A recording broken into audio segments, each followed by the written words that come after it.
इस संसार में दो प्रकार के व्यक्ति होते हैं, एक भाग्यवादी होते हैं और एक पुरुषार्थी होते हैं। भाग्य प्रारब्ध, भाग्यवादी जो लोग होते हैं वे विपन्नता और संपन्नता का संबंध भाग्य से जोड़ते हैं। वे सोचते हैं कि जो भाग्यशाली लोग होते हैं लक्ष्य केवल उन्हीं पर प्रसन्न होते हैं, जबकि सत्य यह है कि जिस व्यक्ति की जितनी बड़ी सफलता होती है उसके पीछे उसका उतना ही बड़ा संघर्ष होता है। पुरुषार्थी व्यक्ति के लिए जीवन में सफलता सुनिश्चित है। तो प्यारे बच्चों, केवल पुरुषार्थ करें, मेहनत करें, पूरी लगन और निष्ठा के साथ कठोर साधना करें, सफलता अवश्य मिलेगी। आज हमारी HSSC की 54वीं क्लास है। हिंदी में टॉपिक वर्ण, और वर्ण का जो विषय है कि उच्चारण की दृष्टि से, उच्चारण की दृष्टि से व्यंजनों के भेद, उच्चारण की दृष्टि से व्यंजनों के कितने भेद।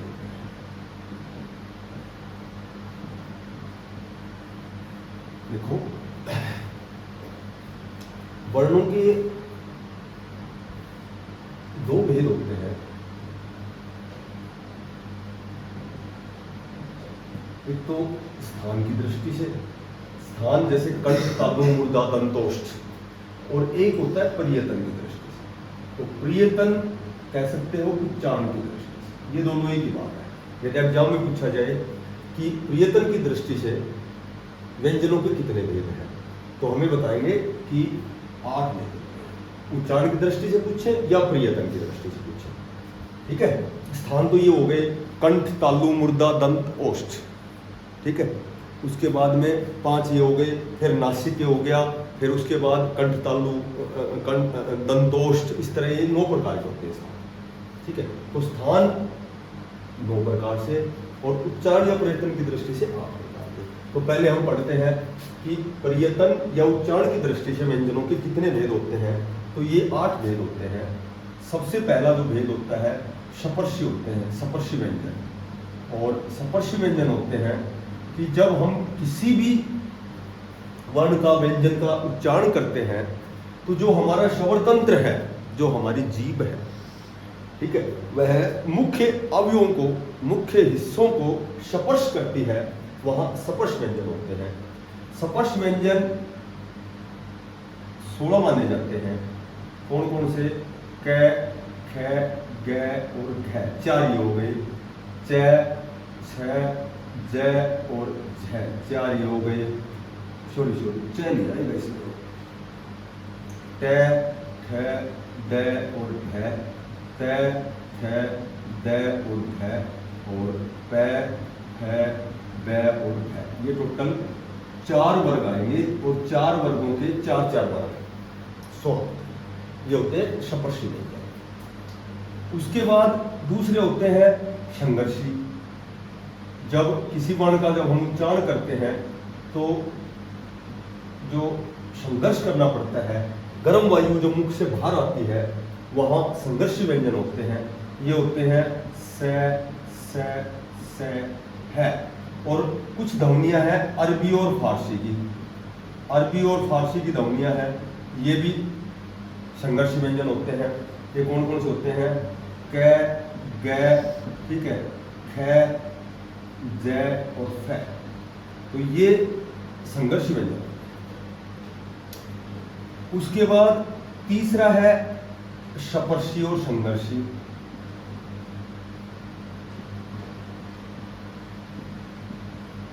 सपर्शी और संघर्षी, सपर्शी और संघर्षी होता है कि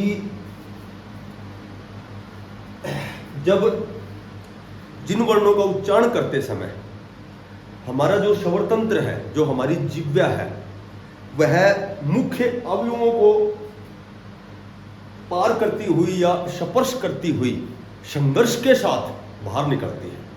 इसमें ये च वर्ग आएगा, च, छ, ज और झ, ये आएगा च। ठीक है।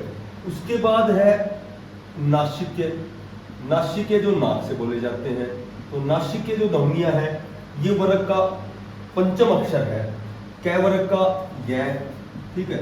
उसके बाद अण, फिर न, फिर मैं और फिर ये पांचों वर्ग के पांचों अक्षर ये नासिके होते हैं।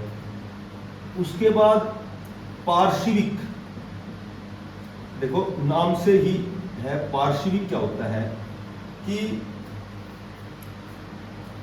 जब किसी वर्ण का हम उच्चारण करते हैं तो जो हमारा श्रवण तंत्र है, जो हमारी जीभ है, इनके दोनों पार्श्वों को छूती हुई जो प्राणवायु है वो दोनों पार्श्वों को छूती हुई निकलती है।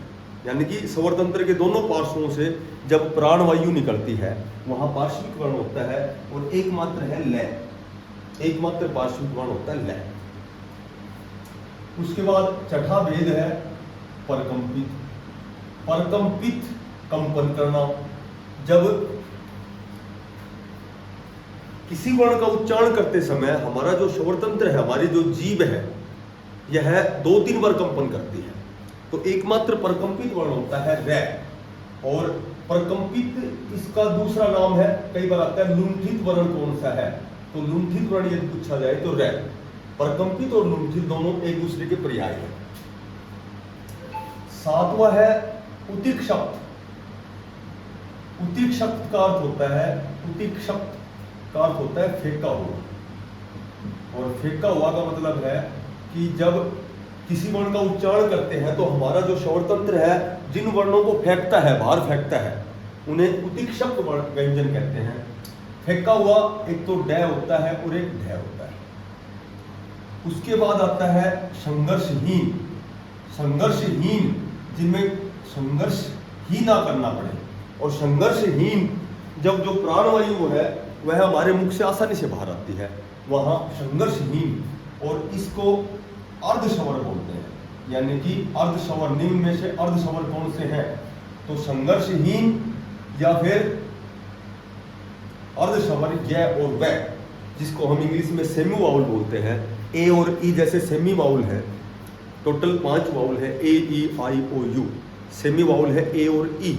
इसी तरह हिंदी में 11 स्वर है, लेकिन 2 अर्धश्रवण है य और व, जिनको बोलने में बिल्कुल संघर्ष नहीं करना पड़ता, और जो प्राणवायु है वह आसानी से बाहर आती है बिना संघर्ष के। तो यह और वह अर्धश्रवण, ये टोटल उच्चारण की दृष्टि से व्यंजनों के 8 भेद होते हैं। उसके बाद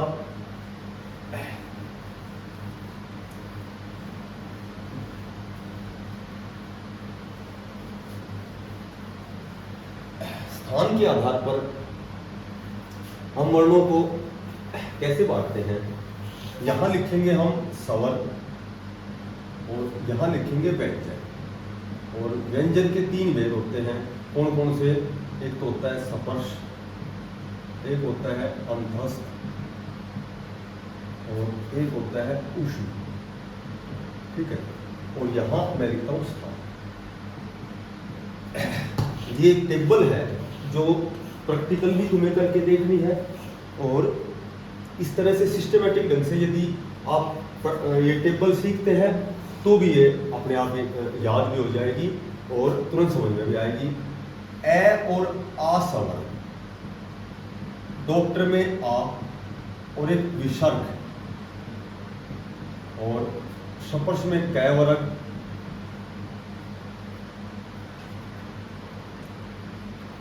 ठीक है। ये सारे बोले जाते हैं कंठ से, ये बोले जाते हैं कंठ से। उसके बाद ई और बड़ी ई, उसके बाद च वर्ग, अंतस्थ में य, उष्ण में श, ये बोले जाते हैं तालु से। उसके बाद री ऋषि, ट वर्ग, र और ये स, ये बोले जाते हैं मूर्धा से, मूर्धन्य वर्ण होते हैं, मूर्धा से बोले जाते हैं। उसके बाद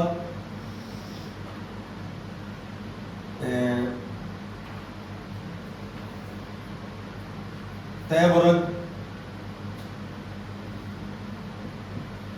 ले और ये स, ये बोले जाते हैं दंत से।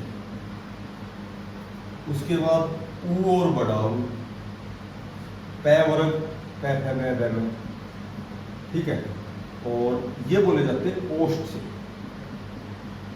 तो ये टेबल तो एक तो कैसे याद रखनी है तुम्हें, ये तो हमारे जो शरीर के अंग हैं, कंठ तालु मुर्दा दंतोष्ठ, ये स्टार्टिंग से होते हैं। कंठ है, फिर तालु आता है, दोनों के बीच में मुर्दा, फिर दांत से बोले जाते हैं, फिर ओष्ठ से बोले जाते हैं। अब उष्ण व्यंजन पहले यही से आएगा, फिर से के बाद ये से आता है, फिर ये से आता है, य के बाद रे आता है, फिर ले, फिर वे आता है। पहले कै वर्ग आता है, फिर च, फिर ट, त, फिर पै, फिर पहले ए आ, फिर ई, री, फिर उ। अब सबसे पहले जो ये य, रे, ले, व है, व का सही उच्चारण स्थान होता है दंतोष्ठ। दांत और ओष्ठ दोनों से बोला जाता है व। स है अलिजीव्या यंत्र है। अलिजीव्या यानी कि जीभ से बोला जाता है जीभ से, एकमात्र वर्ण है जो जीभ से बोला जाता है। उसके बाद ऊ के बाद ई और ई आएगी। ई बनती है, सॉरी ई नहीं, ए आई, ए और आई, ये होता है ए और ई मिलकर ए आई बनते हैं। ए बोला जाता है, ए बोला जाएगा कंठ से, ई बोली जाती है तालु से। तो ए और आई ये दोनों कंठ और तालु से बोले जाते हैं, ठीक है। उसके बाद आ गया ओ और आउ। ओ और आउ जो है ये बनते हैं ए और ऊ से। ए का उच्चारण स्थान कंठ, ऊ का ओष्ठ, तो ये दोनों बोले जाते हैं कंठोष्ठ से।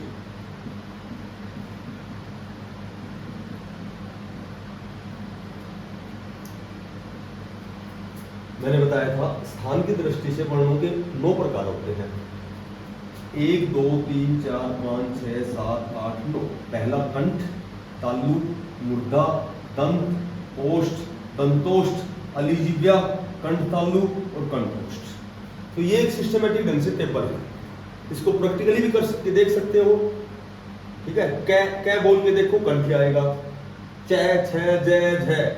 एक और होता है वैसे तो, जो पांचवा है, मैंने बताया था कि जो पांचों वर्ण है, जैसे कै का पांचवा अड़य होता है, ठीक है। उसके बाद च का ये होता है, ट का अणय होता है, त का न होता है और पै का मै होता है। ये पांचों मैंने उसमें बताया था कि ये नासिके से बोले जाते हैं, नासिके वर्ण होते हैं। ये मैंने जब 8 वेद कराए थे उसमें बताया था, नासिके, ये पांचों वर्ण नासिके से बोले जाते हैं। तो इसमें कै वर्ग का मतलब कै, ख, ग, घ तक लेना है, यह नहीं लेना लास्ट वाला। तो कै, ख, ग, घ बोलोगे तो कंठ से ही निकलेगा। च, छ, ज, झ बोलोगे तो तालु से, और ट, ठ, ड, ढ, र, स ये मुर्दा से।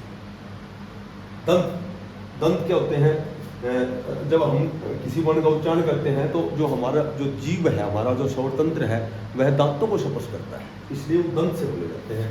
त, थ, द, ध, ल, स। एक और होती है, वे होती है वर्तस्य ध्वनियाँ होती हैं।